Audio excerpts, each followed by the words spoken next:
2025 సంవత్సరానికి సంబంధించి ధనుసు రాశి వారికి ప్రేమ, పెళ్లి, సంతానం, వృత్తిపరంగా ఏ విధంగా ఉండబోతుంది అన్న విషయం ఇప్పుడు మనం తెలుసుకుందాం. మనతో పాటు కొయ్యూదొర శ్రీనివాసరాజు గారు ఉన్నారు, ప్రముఖ జ్యోతిషవేత్త.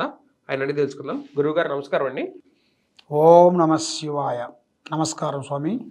గురుగారు, ఇప్పుడు 2025 సంవత్సరంలో ధనుసు రాశి వారికి ప్రేమ పరంగా కానివ్వండి, వృత్తిపరంగా కానివ్వండి, పెళ్లి పరంగా కానివ్వండి, సంతానం పరంగా కానివ్వండి, ఏ విధంగా ఉండబోతుంది?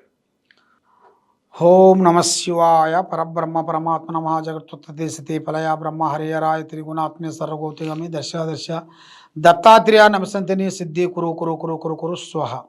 ప్రజలందరికీ నమస్కారము. 2025 జనవరి మాసం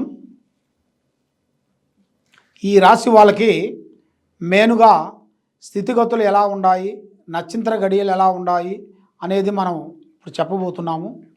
మేనుగా ఈ రాశి వాళ్ళకి అదృష్ట బలము, లక్ష్మీ బలము, పూజ బలము, యోగ బలము చూసుకుంటే వీళ్ళకి ఎక్కడ పోయినా కూడా లక్ష్మీ విధానాల్లో కూడా అభివృద్ధి అనేది ఉండలేదు. అభివృద్ధి అనేది, డెవలప్మెంట్ అనేది పెద్దగా కనపడతలేదు. మరి ఈ రాశి వాళ్ళకి కొంత ప్రయాణాలు ఎక్కువగా ఉన్నాయి. దూరదేశ ప్రయాణాలు, మనకి ఇండియాలో కొన్ని దైవ దర్శనాలు కొన్ని చూసి రావాల్సినవి కూడా వీళ్ళ జాతక విధానాల్లో కొన్ని కనబడుతున్నాయి. కాబట్టి వీళ్ళు ఊహించని దర్శనాలకు వెళ్తారు. వెళ్ళి కొంత మంచి మోక్ష మార్గాన్ని పొందుతారు. ఆ మోక్ష మార్గం వలన వీళ్ళ మీద ఉండాల్సిన అష్టకష్ట దరిద్ర దోష నివారణ అనేది తొలగిపోతుంది. కాబట్టి ఈ రాశి వాళ్ళకి విద్యారంగంలో చూసుకుంటే చదువు పరంగా చాలా వరకు, విద్యాపరంగా వరకు అనుకున్న విద్యనీయులు కంప్లీట్ చేయగలుగుతారు. కాబట్టి జ్ఞాపక శక్తి ఎక్కువగా ఉంటుంది, తెలివితేటలు ఎక్కువగా ఉంటాయి, ఆలోచనలు ఎక్కువగా ఉంటుంది, చేసే కార్యక్రమాలు కూడా అభివృద్ధిగా పొందే మార్గాలుగా ఉన్నాయి. మరి విద్యారంగంలో కూడా పెద్ద స్థాయిగా ఎదగాల్సి ఉంది. వీళ్ళు ఊహించిన ఉద్యోగాన్ని గురించి తప్పకుండా వీళ్ళు కంప్లీట్ చేసే యోగం అనేది కనబడుతుంది. మరి విద్యారంగంలో ఈ విధంగా ఉంది. కాబట్టి వ్యవసాయ రంగంలో చూసుకుంటే కొన్ని అవకతవకలు వీళ్ళ జాతక విధానాల్లో కొన్ని కనబడుతున్నాయి. ఎందువల్ల అంటే కొన్ని ఆ వ్యవసాయ విధానాలుగా కొంతమంది పార్ట్నర్గా కొంతమంది చేస్తుంటారు, కొంతమంది కవులుగా చేస్తుంటారు, కొంతమంది కొంచెం వేరే వాళ్ళని పెట్టి చేపిస్తుంటారు. కాబట్టి ఏది చేసినా కూడా కొన్ని సమస్యలు మీకు ఎదురయ్యే మార్గాలు మీ జాతకంలో కనబడుతున్నాయి. ఒకటి కాబట్టి ఆ విషయాల్లో మీరు అతి జాగ్రత్తలు కొన్ని తీసుకొని, మరి ఆ పంటకు సంబంధించింది అది ఎప్పుడుది, ఏ రోజుది, ఎప్పుడు వేయాలి, ఏం చేయాలి అనేది దానికి ఒక పూజా విధానము ఉంటుంది. మనం ఒక ఇల్లు కట్టేటప్పుడు మనం ఒక ముహూర్తం చూసుకుంటాం. అదేవిధంగా మీరు అది ప్రారంభం చేసేటప్పుడు కూడా కొంచెం ముహూర్తం టైంలో తీసుకొని ఆ టయాన్ని ప్రకారంగా తీసుకుంటేనే మీకు అది కరెక్ట్గా మీకు సెట్ అవుతుంది. లేకోకుండా ఏం కాదులే, మనకి వాన వస్తుందిలే, వర్షం వస్తుందిలే, నీళ్ళు వస్తాయి అనుకుంటే ఆ టయానికి ఏది రావు. కాబట్టి మనకి వస్తుంది అన్న ఒక నమ్మకంతో మనం చేస్తున్నాం. కాబట్టి ఆ నమ్మకమే ఆ భగవంతుడిని మీ అనుగ్రహంతో మనం కరుణించి కాపాడుతుంది. కాబట్టి వ్యవసాయ రంగంలో అనేది ఈ విధంగా కనబడుతుంది. మరి ఉద్యోగ పరంగా చూసుకుంటే చాలా వరకు మార్పులు కొన్ని రాబోతున్నాయి.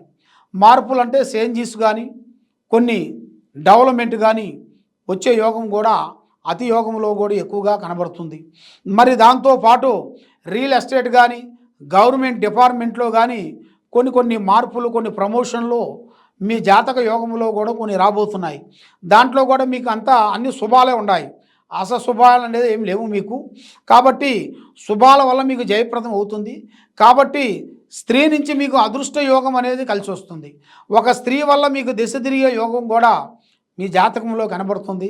కాబట్టి మరి మీరు చేసే పనిలో మీరు ఏ పని చేస్తారో, ఎక్కడ పోతారో మీకు తెలియదు. కాబట్టి ఆ పనిలో మీకు ఆ భగవంతుడు ఇచ్చిన మీకు అదృష్ట గడియలు అంటారు. మీకు అకస్మాత్తుగా ధన లాభం అనేది కలుగుతుంది. ధన లాభం అనగా అది మీకు భూమిలో బంగారం దొరకటం కానీ, లేకపోతే మీకు బంధుమిత్రులతో కానీ, స్నేహితులతో కానీ, స్త్రీల నుంచి కానీ అకస్మాత్తుగా ధనప్రాప్తి యోగం అనేది మీ జాతక యోగములు అనేది కనబడుతుంది. మరి అది కనబడిన దాని వలన మీకు మేనుగా ఏ కార్యక్రమం చేసినా, ఏ పని చేసినా కూడా మీ కుటుంబానికి ఎదుగుదల లేకోకుండా కొన్ని సమస్యలు మీకు అడ్డుపడుతుంటాయి. అది ఎందువల్ల అంటే మన దగ్గర ఉండవలసిన వాళ్ళే మన స్నేహితులు కానీ, మన బంధువులు కానీ, మన మిత్రుల నుంచి కానీ కొన్ని ఇబ్బందులు ఎదురొచ్చే మార్గాలు కూడా కొన్ని కనబడుతున్నాయి. కాబట్టి మీరు ఏ కార్యక్రమం చేయాలనుకున్నా, ఏ పనికి పోవాలనుకున్నా కూడా పెద్దవాళ్ళ ఆశీర్వాదం చాలా ఇంపార్టెంటు. కాబట్టి ఆ ఆశీర్వాదం మీరు తీసుకునేట్టుగైతే మీ కుటుంబానికి మీకు చాలా మంచి జరుగుతుంది. మళ్ళీ మీకు విదేశాల ప్రయాణాలు కూడా మీకు అతి త్వరలో కూడా కనబడుతున్నాయి. విదేశాల ప్రయాణాలు కూడా కొన్ని పూర్తి చేస్తారు. మరి మీకు ముఖ్యంగా ఒక స్త్రీ అంటే ప్రేమ నుంచి కూడా మీకు మంచి స్పందన, మంచి విధానము, ఆ ప్రేమించిన స్త్రీ నుంచి కూడా మీకు మంచి లాభాలు కూడా కలిసి వచ్చే యోగం కూడా మీ జాతక విధానంలో కనబడుతుంది. మరి రాజకీయ పరంగా చూసుకుంటే చాలా వరకు కొన్ని ఇబ్బందులు, కొన్ని ఎదురయ్యే మార్గాలు కొన్ని కనబడుతున్నాయి. మరి ఈ రాజకీయంలో కూడా మీరు ఎన్నో రోజుల నుంచి కష్టపడుతున్నారా? కాబట్టి ఇప్పుడు వరకు మీకు ఇంతవరకు ఏమీ లేదు, గుర్తింపు రాలేదు. కాబట్టి ఇంకా మిమ్మల్ని ఇంకా తొక్కేయాలని చూస్తున్నారు. మీ మీద ఇంకా లేనిపోయిన మాటలు పెట్టి మీరు ఎంత చెప్పినా కూడా ప్రజలకి మీరు ఏమి చేయటం లేదు, ప్రజాసేవ చేయటం లేదు. కాబట్టి మీకు పోస్ట్ ఇచ్చి వేస్ట్ అనేట్టుగా చాలామంది మన ముంగలు అనకపోయినా కూడా మన పక్కన మనం పోయిన వెనకాల అనుకుంటూనే ఉంటారు. అందువల్ల అలాంటి కొన్ని ఇబ్బందులు, కొన్ని ఎదురయ్యే మార్గాలు మీ జాతకంలో కనబడుతున్నాయి. దాంట్లో కొన్ని చర్యలు మీరు తీసుకున్నట్టుగైతే ఆ సమస్యలో నుంచి మీరు బయటపడతారు మీరు తప్పకుండా. కాబట్టి మీరు ముఖ్యంగా చేయాల్సిన కార్యక్రమ విధానాలు ఎలా ఉన్నాయంటే, ఏదైనా సరే మీరు భగవంతుడు అనేది మనకి ఏ రూపంలో అనేది వస్తాడో చెప్పలేం. తొక్కితే రాయి, మొక్కితే దేవుడు.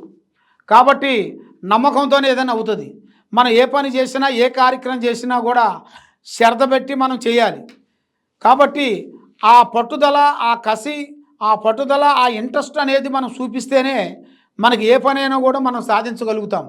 కాబట్టి పడ్డవాడు చెడ్డవాడు కాదు.